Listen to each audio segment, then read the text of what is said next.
Hello, Internet, and welcome to my live reaction to Eden Zero, Chapter 68.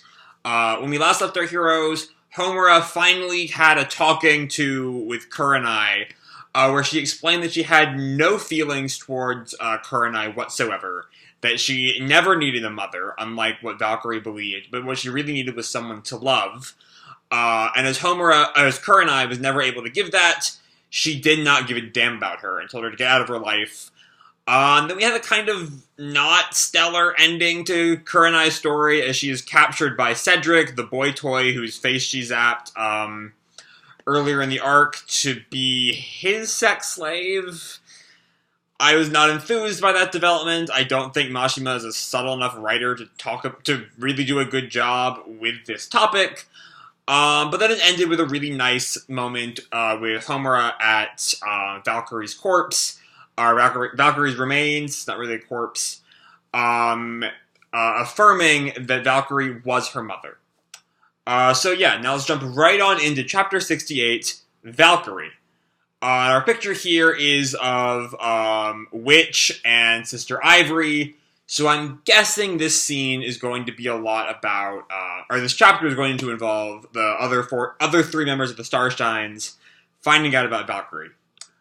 Which is not actually what I wanted this chapter to be. I wanted this chapter to go back and talk about the rich people in Sun Jewel and how they're dealing with the fall of Kurenai, because that seemed like a really rich topic for especially given how the early chapters were all about how happy the people were under Kurenai's rule, or how happy the rich people were. So I hope we do still go back to check in on that whole society.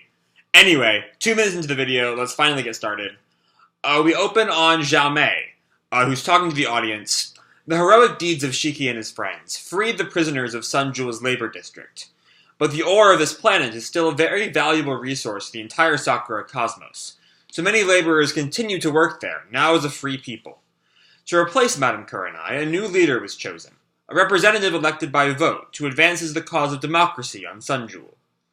The planet will also become a famous treasure hunting spot for adventurers, and will walk the path of prosperity for ages to come. Oops, I've gone a little too far into the future. Returning in time, the battle with Madame Kurenai has ended, and Shiki and his crew have returned to the Eden Zero, where they must inform the Shining Stars of Valkyrie's death. So,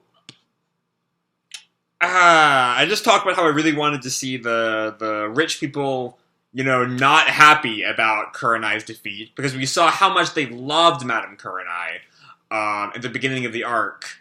So it was pretty disappointing that they just kind of brushed that aside. Anyway, back to the Eden Zero. So we're on the Eden Zero now. We see that Hermit is crying. So presumably, they've already told the story. Moskoy is openly weeping. Witch and Ivry have hung their heads, and Shiki just kind of looks down. Yeah, they're all gathered at the table, all of them somber.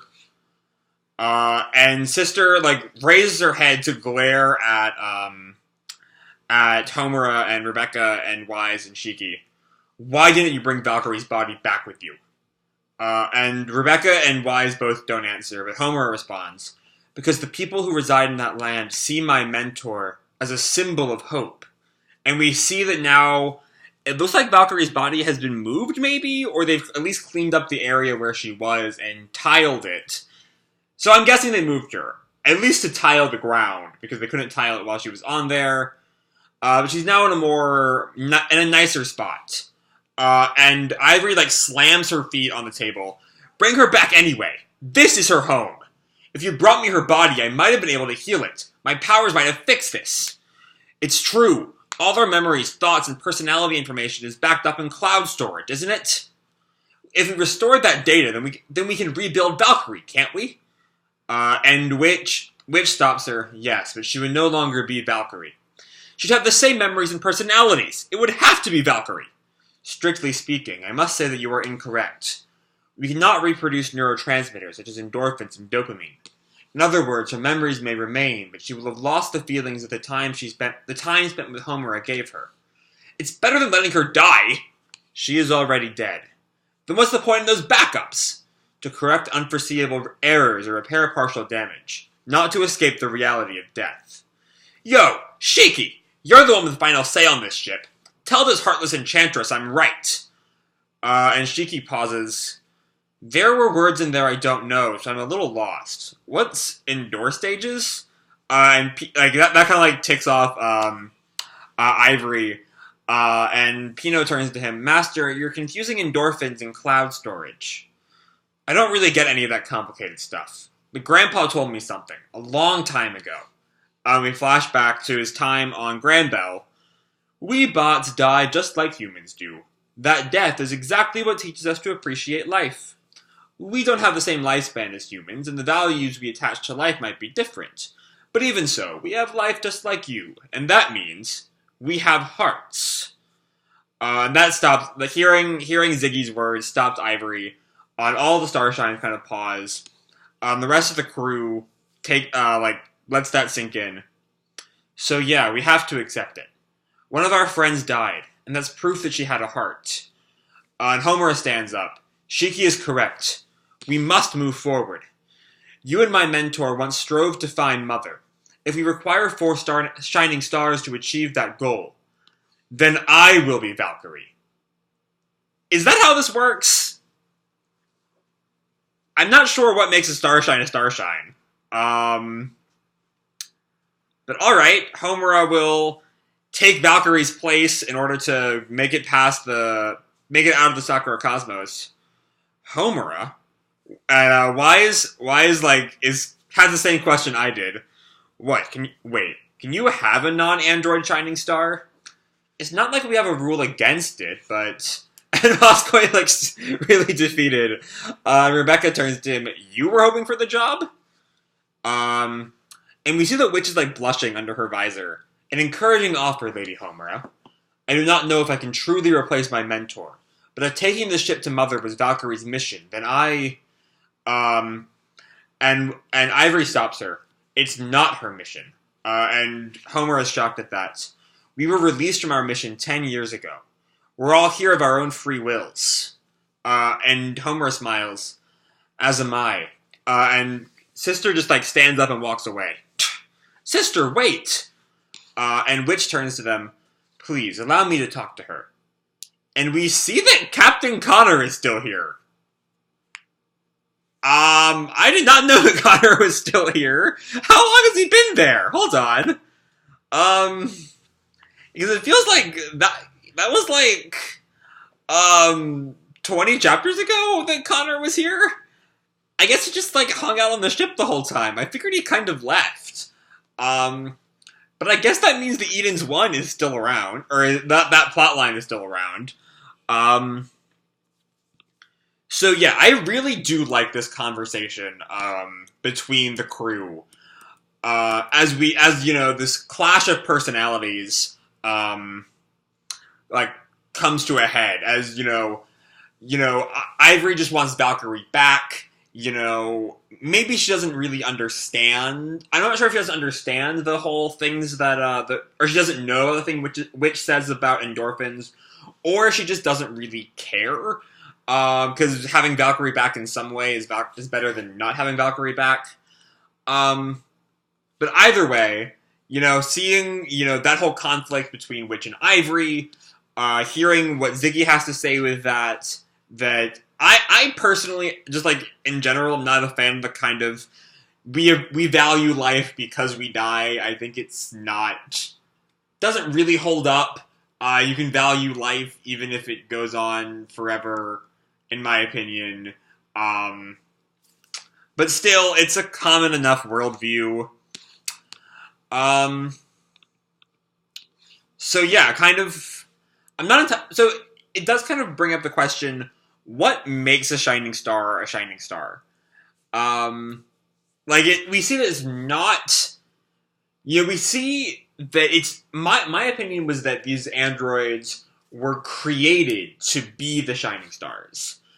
But if Moscow was thinking about taking over, even as a gag, if Homura can be Valkyrie, that's clearly not the case, and I'm not sure what is the case then. So maybe we'll find out later on. Anyway, let's keep going. So Connor's watched all this, and the Eden Zero is moving away from a planet, or I think that might be Draken's ship, and we see it kind of like glitches out. And yeah, on the ship, one of the guys whose name I don't remember, you really got us, Eden Zero, a decoy, eh? And the one girl in the group, we've been chasing a hologram. And Draken just kind of pouts looking at that. So, when did they make the switch? Or was it always a hologram? And the smoking cowboy skeleton, who can say, either way, it looks like they saw us. They know we're after them. So what do we do, now they've gotten away? And Draken finally responds to that. I think I know where they're going. And we see they're still sailing through space. And we see this observatory-looking place. I don't know if that's their destination. But anyway. Yeah, so that's where they are. That's where they're at, because we see the witch is on the ground in this observatory. We got that giant warship off our tail. Is that observatory a part of the Eden Zero? I can't quite tell. Because there isn't a planet around the Eden Zero. So I'm guessing it is this kind of like domed roof part we see right in front of the tower of the ship. Anyway, we got that giant warship off our tail. Although I'm sure they've now realized it was a decoy. If only Valkyrie were here, we might have been able to fight them off.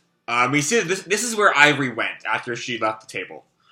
She always loved this deck, looking at the stars. Indeed. Every time she got hurt in battle, I would heal her. Indeed. I didn't realize it hurt so much to lose a teammate. Indeed. Which is saying indeed. How can you be so calm about... and then she, like, stops, shocked. And we see that Witch is, like, crying through her visor. And then after a moment, Witch starts talking again. I envy Hermit, allowing herself to express her many emotions. Maybe when it's just the two of us, there's nothing wrong. We see that now Ivry is crying as well. With letting ourselves cry, and her tears start to fall. And they hug each other, like openly weeping on the deck. And that's how the chapter ends. So yeah, this was a really fun, really good chapter. I don't know if fun is the word I want to put to it. So yeah, going through it, I'm not a big fan of how the Sun Jewel part of the arc ends. I think the chapter let off this really interesting... You know, kind of not to try to bring the Hunger Games back into cultural relevance, but this kind of capital versus districts kind of dichotomy going on, how, you know, the top side people are so happy with the current leadership because it's great for them, and then there's, you know, the seedy underbelly underneath, and then once we started focusing on the seedy underbelly, and they became the only characters we interacted with, it kind of... the story kind of shifted to act like the entire planet thought like the labor district guys did, which is not true. Doesn't make any sense. Especially because, you know, people in power almost never support giving up their power, just like as a general rule of political theory. So the fact that the rich people just kind of casually are like, oh yeah, let's have a democracy where the labor district guys are treated like human beings, doesn't really seem in line with what the arc has given us so far. So that's a shame. But given that the planets are pretty much treated like the islands in One Piece, I don't think we're going to be revisiting Sun Jewel ever. So yeah, then we have this great conversation at the table that I've already kind of gone into detail at. I don't think I have anything else to add from what I've said. I'm not sure how Shining Stardom works, which, and especially with what we see at the end of the chapter, really kind of recontextualizes this, as Witch is trying so hard to like be the you know, what she sees as the necessary, you know, I'm trying to find the right word for this. The necessary, I don't know. She feels like she can't show any emotions because she needs to be that rock for people, I guess. Which is what makes this final scene on the deck so much better. As both of them finally just let their, emotions show. Ivry, Witch cast off her stoicness. Ivry cast off her anger, and they just finally let themselves be sad over Valkyrie's death, which is a fantastic moment. Yeah, and then Draken has an idea where they are, so I imagine Draken will be a pretty big deal in the next arc. I don't know. It's kind of just a random interlude, as we really let the Shining Stars deal with the loss of one of their own. And that was a great thing to read.